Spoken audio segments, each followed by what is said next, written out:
Okay, I don't do videos during the day normally because I'm usually at work at this time. Don't mind my jacked up ponytail. I'm usually at work at this time. I'm gonna try to talk a little louder because I've realized that my videos are low.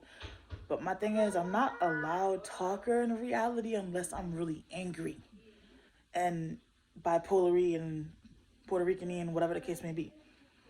Then I'm like a loud talker, but normally I'm not. So I'm gonna try to talk loud, and I apologize for my videos being low. Um, but yeah, so I normally don't do a video during the day because I'm usually at work, which is why I do them at night when I get off. Um, my household during the day is normally a little bit crazy, and but anyways, today's a easy work day, so it's just 3 hours, and I broke it up so that I can spend some time with the kids and get the baby's hair done. So when she goes with her dad, um, and get to spend the time with her since she's gonna be leaving tomorrow. But I just had to stop before I actually get my day started. And I want to say thank you. I don't know who's watching this or whoever watched the video when I posted up about communication, but whoever did, I want to say thank you for. I don't know. Good job, my stinker butt. I don't know if it was for yes. Move. I'm not moving. You sit down. Yeah, you can sit down right here. Come on, let me help you up. Ready? Ready. 1, 2, 3. Go ahead. Watch it. Careful. All right, sorry. So whoever related my video, my message, or spoke to my daughter's father, because I don't think that he would have did this on his own, since it's not something that he actually pays attention to, I guess you can say. But thank you all, and communication piece and transferring whatever the message was, because I actually got a video call on Messenger this morning, apologizing for the lack of the communication and how, things have to change or whatever the case may be. And it's the little things for me, the littlest and simplest things for me that make me extremely happy. It's not what you can buy, spend, show off, scream to the world, whatever. Because I'm not a public person like that, even though I am contradicting myself by doing YouTube. This is me stepping outside of my comfort zone to help others like me. So it's not about me. And that's why I'm doing it, and that's why I do it. But I appreciate it because it's those little things for me that make me genuinely happy and make me feel like, damn, that person understands me, that person got me, like they know me. And it makes you just feel happy, because I don't trust people, I don't like people. I've been let down by so many people in my life, and that's why I keep everybody at a distance. Mommy. Yes, Papa. Mom. Yes, Papa. Help me. Huh? Me. Help you? Yes. There you go, baby. And I don't let people in. I really don't. And like I said before, if I do let you in, you are not my friend and you're not an associate. You are now a family member. So I am really, really particular about anybody I break bread with, talk to, spend time with, give my energy to. Um, Anybody that I bring around my kids, like I have friends that my kids barely know, and they've been my friends for years. But I don't bring everybody around my kids. I don't, because they're my world.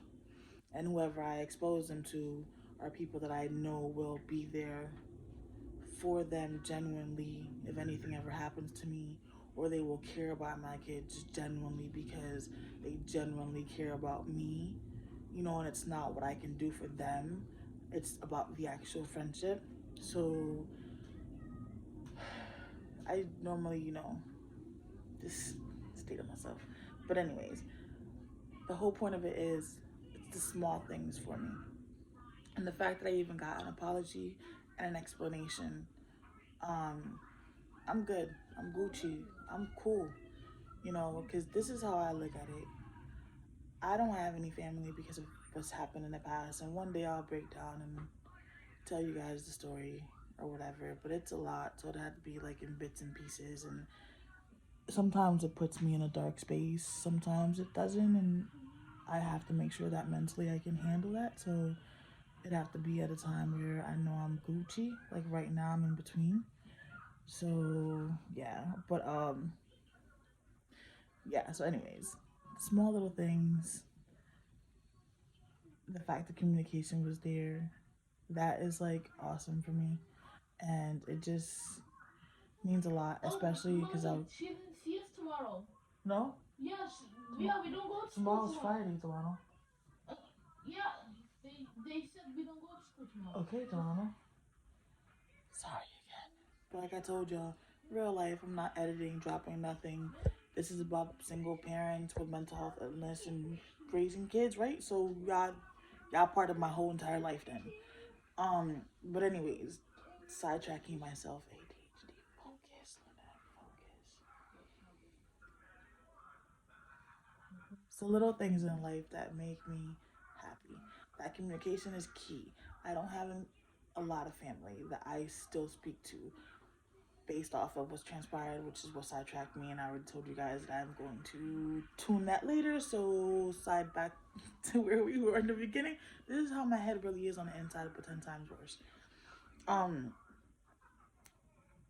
I did it again. Lynette. Why? Did I take my meds this morning? Babe, why did I take my meds? All right, can you grab them for me? Cause before I forget again. Well, I don't think I did because I didn't go over there. I didn't. Yeah, so then I didn't. I only did for Delana's meds. Okay. Um.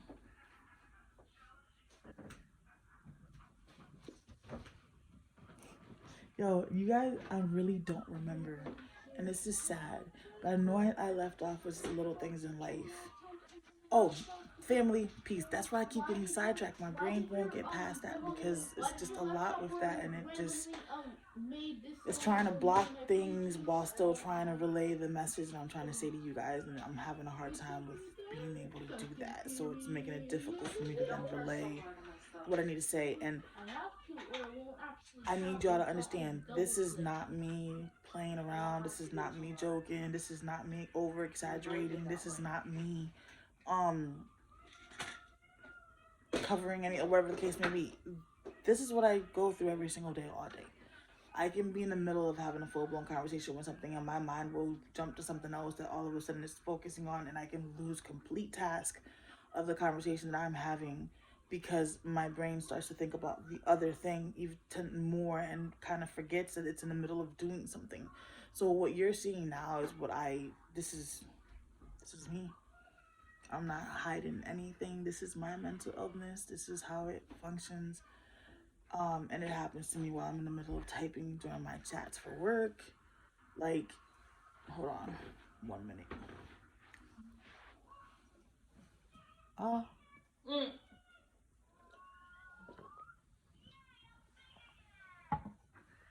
and it happens to me, like I said, when I'm working out and I'm doing my chats, and I could be in the middle of typing a message to them, and all of a sudden my brain will go jump to something else of the other chat that I was reading because I respond to 3 chats at a time at the same exact time. So I have to remember what I'm doing for each chat, remember the conversation for each chat, remember who I'm talking to in each chat, remember exactly the steps that I already did and need to do for each chat. So my brain is constantly thinking on the other 2 chats as well while I'm trying to respond to the one that I'm responding to because I only have between 1 to 3 minutes to get a response back to that customer. And that's a lot. Lord. And then when they add, you know what? This video was not about to vent. No, not work, Linette. Focus. I was thanking whoever it was that told my daughter's father about the video, showed him whatever, explained whatever transpired, because the little things in life make me happy. Summarized it. This is where I always get lost at. No family, limited amount of people that I actually consider family, speak with, keep in contact because of what transpired. So, at this particular moment, if anything transpires with her father, I wouldn't know if anything happened. And that's a pet peeve that I've always explained to him. At the end of the day, because of what he's allowed to happen, the things that have happened in the past, um, if anything were, knock on wood, don't know if y'all hear it, but if anything were to happen to him or myself, how can either parent continue to keep the other one alive with our daughter if we don't even have pictures with her or of each other with her or of each other doing things with her, etc., that we can put together in an album and be able to keep the memory alive of the other parent that is no longer with us. These are things that I think of. This is how my brain functions. This is how my mental health illness um makes me see things, especially when it comes to my kids. And then what may not be as important to a regular person becomes 10 times more important to me.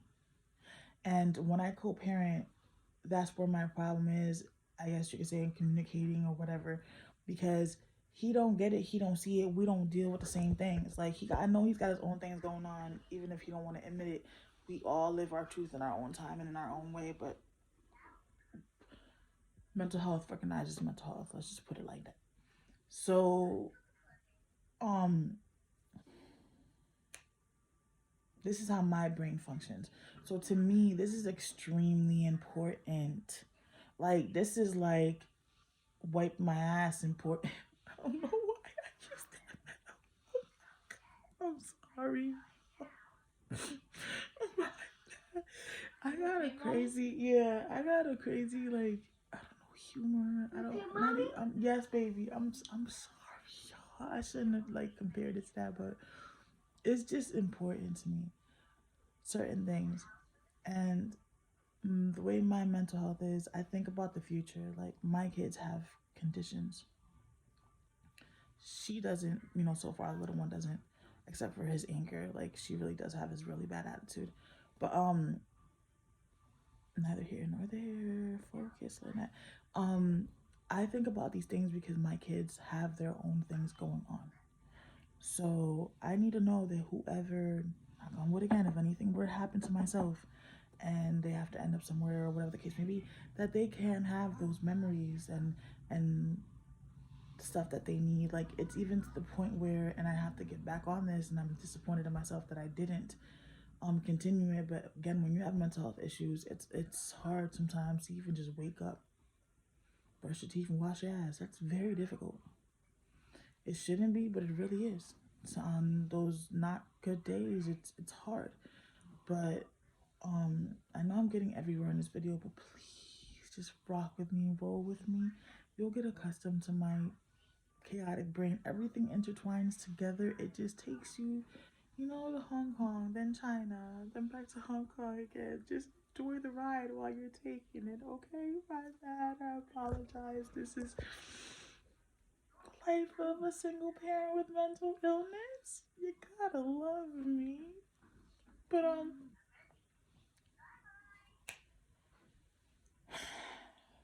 back to Hong Kong, I guess, cause yes, sorry, I apologize.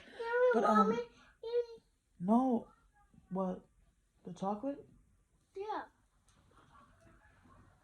Yeah. Don't spill it. Um,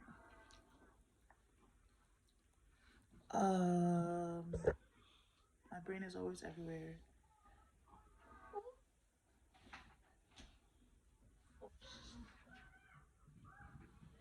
Are you supposed to be in class yet? No. Okay. I already have it open. I already have the Zoom open. Dude, I done went this far in this video and I don't want to have to stop this video and start all over again because I can't remember where I left off or what I said. And I don't want y'all to think I'm that freaking crazy, but I am. And I don't want to start a new video over again, but I know my point was really good and I'm trying to finish it. Small things, parenting, mental recognizes mental, living my truth, mind everywhere. The whole point of the video was to say thank you to whoever may have communicated to my daughter's father about communication piece, why communication is important. Family.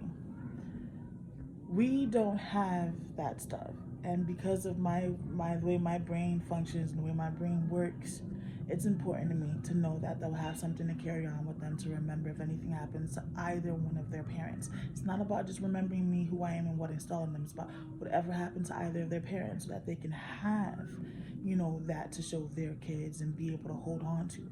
So from my oldest, who is 18 now, but because life has kicked my behind so bad, those journals are all gone, which is a sad moment. But from the moment that I had found out I was pregnant with my daughter, I created a journal and I was writing letters to her for in case if anything ever happened to me down the line in the future, she would have my personal letters to her about things that we did on that day or whatever message I felt like I needed to explain to her or express to her. It was my way of making sure that she knew I loved her for whatever time frame I was going to be there with her. Then I did the same thing for my son, did the same thing for Stinker Butt. But every single time life has kicked me in my behind, my journals somehow always get left behind. So now my kids don't have those personal letters that I had written to them. And I wish my mental health wasn't as bad as it was during those times because I would have definitely have made sure that that was the first thing I grabbed. The first thing I grabbed. But I didn't. And it is what it is. So now I'm trying to do it digital in OneNote. And my oldest already knows my password and everything. So if, knock on wood again, anything were to ever happen, she can actually pull out the ones for her and her siblings and have them so that she can give them to them, one day when they're old enough. But I haven't been as on top of it as I usually am, but I always try to put an entry a day. And I always try to talk about whatever love I'm feeling for them at the moment that my little heart and spirit is guiding me with. And then I try to put something in there about what we did that day so that it's personalized. So if that brings up that memory when they read it, then they'll feel the love that was there at the time that the memory was created. My brain is deep. It's these this is exactly how it looks at it, and this is why I do it. So this is why it's so important for me. And then like I explained to him when we had just spoken, you know, if anything would happen to you, I wouldn't know. And then I don't care how bad of a relationship I may have had with a person or how good or whatever the case may be, if they're no longer with us, and they're related to us or whatever relationship we may have, I'm going to keep that person alive when it comes to my kids because at the end of the day, that person loved my child. At the end of the day, that person loved, my kid. So I'm going to continue to give them that love that was there, that they deserved, that was cut short for whatever particular reason. So it's imperative and important to me. And like I said, if anything would happen, like I said to him over the phone, I expect you to pick her up on Fridays at your scheduled time. And I know sometimes he runs late, so I'm cool. But once that late is like 4 to 5, 6, 8 hours, now it's like, yo, hold on, did something happen? Is everything good? Like, what? And I'm not hearing anything. And I'm not the type to hound you either because I'm sorry, you're a grown ass person. I'm not going to keep reminding you about coming to pick up your child because then I feel like I'm pushing my child on somebody. And I don't push my child on nobody. And then I feel like I'm telling my child I'm trying to get rid of you. And that's not the case either. So I don't push about anything because that's just not me with none of anybody, period. So it doesn't matter. Um, but yeah, then it's like, okay, hold on. And then here goes my brain with, well, God forbid it does go, dark.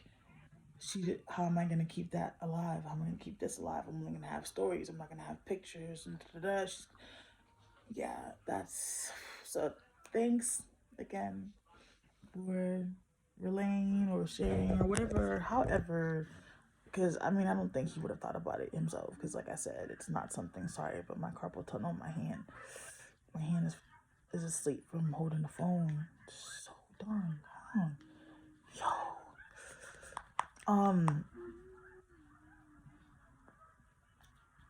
There we go. Okay. So yeah, thank you. I appreciate it. And if this helped anybody else, awesome. Because it's important, it's imperative. I mean, it really is. Communication is key. That's how the world goes round and round, whether you have mental health illness or not. But it's even more imperative when you have mental health illness because we already don't feel heard, respected, or loved or acknowledged, and we already don't feel like we matter. And it's already like, why the hell am I even here? And then when there's no communication, it's like, why are you even here? Might as well just get rid of yourself. See, they don't even respect you. They can't communicate with you. And the loops over and over and over and over. I completely forgot to tell you that we were supposed to pick up science kits last month. Oh, great. Awesome.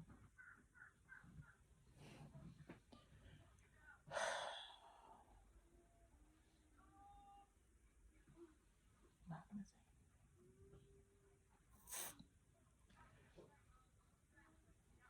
Watson, you gotta do better. Alright? Booger. Booger. You gotta do better, you hear me? Yes, but I was talking to I was talking to Booger. Okay.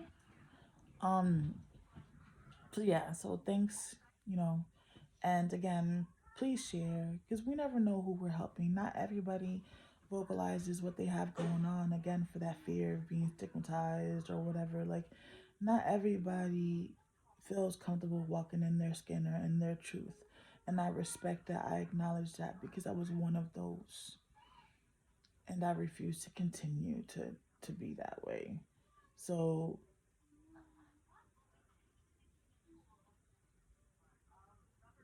please share. Be mindful. Communicate.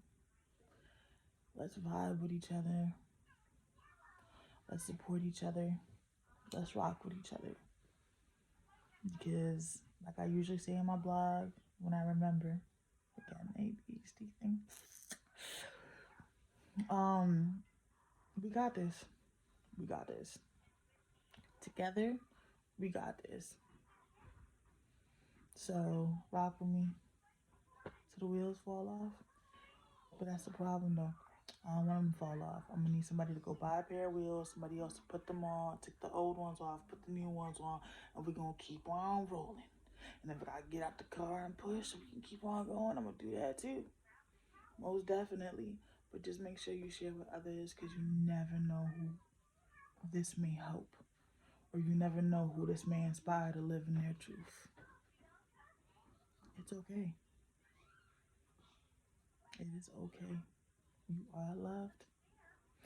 Remember, I do have an email, so in case if anybody needs to vent, chat, an ear to listen to, whatever, and I'm trying to create this support group. Anybody who's interested in helping me get that ball rolling, I already have a Facebook page. You can email life as a single parent with mental illness at gmail.com. The Facebook page, life as a single parent with mental illness. My WordPress blog, life as a single parent with mental illness. And I am sorry I did it again because this video was not planned. It is not in my schedule. It was at the spur of the moment video. I don't have the name of the Instagram again because my original name is too long. So I had to cut it short, and I didn't want to do just the initials because I know people were going to know what the heck it was. So, and I cut it short to fit, but I don't remember it. So I apologize. But on my next scheduled YouTube video, I will make sure that somehow my behind remembers before I start recording my video. Okay? So look those up. Follow those. Please share. Please like and subscribe if this is for you. If it's not, it's cool. It's all peace and love. We all have to go with our vibes. That's the only way this will work, is if we vibe together. All right? But if we vibe, subscribe, like, help me help you, help you help me. Let's raise these kids together and let's be each other's support. Much love, much respect. And if ain't nobody else tell you, I'm gonna tell you, you rock, you matter, you are beautiful, you are handsome, you are smart, intelligent, you are worth it. You are worth it. And you are worth it to me. I care. I respect you. You matter to me. And I most definitely love you. Pass it on.